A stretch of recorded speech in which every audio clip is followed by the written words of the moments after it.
I never thought listening to a Duolingo podcast would lead to a real-life coffee adventure across Central America from Merida, Mexico to Panama to El Salvador.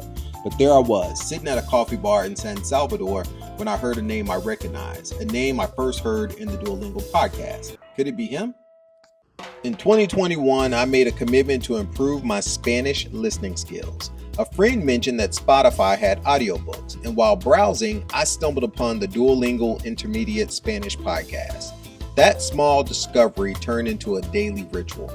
Each morning, I'd walk to my favorite coffee shop in Merida, put on my headphones, and be transported into another world through language and storytelling. The episodes were short, about 20 minutes long, just enough time to walk, grab a coffee, and train my ear to hear Spanish naturally. The sound design, storytelling, and real-life stories made learning Spanish feel less like a chore and more like an adventure. 2 episodes stuck with me: The Grand Argentine Robbery, a wild story about a bank heist in Buenos Aires. The Art of Coffee episode told about the story of Alejandro Mendez, a young man training to become El Salvador's first world barista champion, with guidance from his coach, Federico. What made the story very special was that it was the first time the story was told from both Alejandro's and Federico's perspectives. I had no idea that this podcast would one day connect me to a real life experience. Now, if you know me and have followed the channel for any amount of time, you know that I love coffee. I live in Mexico, a country with a strong coffee culture, and I've been deep in the world of specialty coffee for years. At one point in my early 30s, I even dreamed of opening my own coffee shop. Back in my home in Atlanta, I had a test lab in my basement where I would roast my own green beans from different countries, experimenting with different flavor profiles. Every December around my birthday, I take time for an annual strategic planning session, a moment to reflect on the year, count my blessings, and set my goals for the new year. In 2024, I took a solo trip to Granada, Nicaragua. One recurring theme of my annual planning sessions is to improve my Spanish, and another is to get in better shape. The Duolingo podcast fit right into that plan. My company, Mexit Plans, is built on a simple philosophy: dream, plan, live. I fully believe that a written plan followed by small daily steps towards that plan can lead to incredible achievements. Proverbs 16:9 says, "Man makes plans, but God orders his steps. But first, man must make plans." I've seen that play out time and time again in my life. That trip to Nicaragua was the first time seeing Central America through Mexican eyes. I'll leave a link to that video above and also in the description notes below. But one of my favorite experiences was exploring the region's handcrafted cigars, a product deeply tied to the land, much like coffee. Like coffee, I appreciate products with a distinctive character shaped by their origins, such as tea, cigars, mezcals, and wines. During the trip to Nicaragua, I realized I had been to every single country in Central America except for Panama and El Salvador. So I set a new goal for 2025 to visit either Panama or El Salvador. During my planning for the 2025 trip, I discovered that Copa Airlines had the Panama Stopover program, a brilliant travel hack that lets you explore Panama for up to 7 days before continuing to your destination. And in my case, that was El Salvador, for the same ticket price. Coincidence? Maybe not, but I like to think of it as ordered steps. Now, if you know me, you know that coffee is more than just a drink to me. It's a story in a cup, shaped by climate, altitude, and soil, what the French call terroir and the Spanish call terruño. In Panama, it's the home of geisha coffee, one of the rarest, most expensive coffee varieties in the world. So naturally, my first stop in Panama was a geisha coffee tasting experience at Gato Solo Coffee Roasters. That's where I met Giancarlo, a master coffee roaster and coffee shop owner of Mentiras Blancas, who has helped shape Panama's coffee culture. I also met Paulette, the owner of Panama Crafted Experiences, who set up the tour. And when I met her, she had some great news. She said, "Today, the tour would just be you. It's a totally private tour." I was about to geek out without limits. As we were wrapping up the geisha coffee tasting experience, I casually mentioned that I was headed to El Salvador.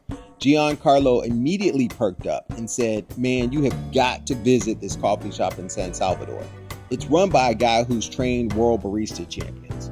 Hold on a second. You cannot be talking about Federico. I immediately told Giancarlo and Paulette about the Duolingo episode and how I'd already searched for Alejandro Mendez's coffee roaster, but it had closed. And now, out of nowhere, Giancarlo in Panama was telling me I needed to visit Federico's new shop in El Salvador. Again, coincidence? I think not. That settled it. I absolutely had to go. I arrived in San Salvador on January 21st. After settling into my hotel, I pulled up Google Maps and discovered that the coffee shop was only a 20-minute walk away. Perfect.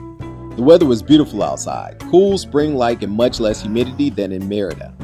When I arrived, I almost missed the small sign outside of what looked like a converted house. But stepping inside, I knew immediately that this place was special. The bright, elegant coffee bar, the roasters in the back, the baristas meticulously preparing drinks, I was in my element. Then came the biggest surprise of all. The barista hosting me at the coffee bar was Oscar Zuleta, the current national barista champion of El Salvador. Not only was I experiencing one of the best coffee shops in the world, but I was being hosted by El Salvador's top barista, one who would be competing at the World Barista Championship in Milan later this year. As I was soaking in the experience, one of the owners, Juan Carlos, struck up a conversation. I told Juan Carlos that I was from the United States, but I lived in Merida. Juan Carlos explained how they built Alchemia from the ground up, incorporating multi-sensory experiences to elevate the coffee culture. Then, just as we finished talking, it happened. Federico walked in. I was a little starstruck. Here was the man whose story I'd listened to on Duolingo now standing in front of me. I told him about my journey, from listening to his story in Merida to randomly hearing about his shop in Panama to finally walking through the doors of Alchemia in San Salvador. He smiled and welcomed me warmly. I could tell that he could appreciate the full circle moment as much as I did. I returned to Alchemia several times that week, feeling just like Norm from Cheers. On my last day, I decided to close out my adventure with one final experience. From the seed to the cup, the same multi-stage coffee process that Federico created that helped Alejandro Mendez become the first world barista champion from El Salvador. It was like walking into a scene from the Duolingo podcast.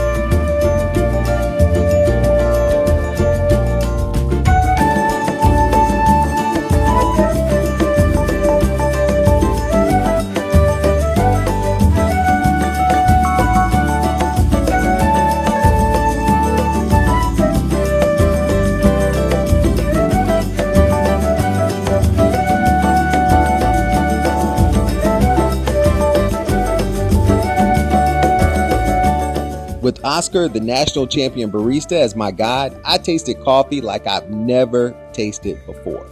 Even experiencing the sweet and subtle flavors of the mucilage, the protective layer around the bean. It was the perfect ending to an unforgettable journey. If you're in San Salvador, Alchemia Coffee is a must visit. And if you've ever doubted the power of taking small steps towards a goal, remember this story. Dream, plan, live. Until next time, Brew Crew, stay caffeinated.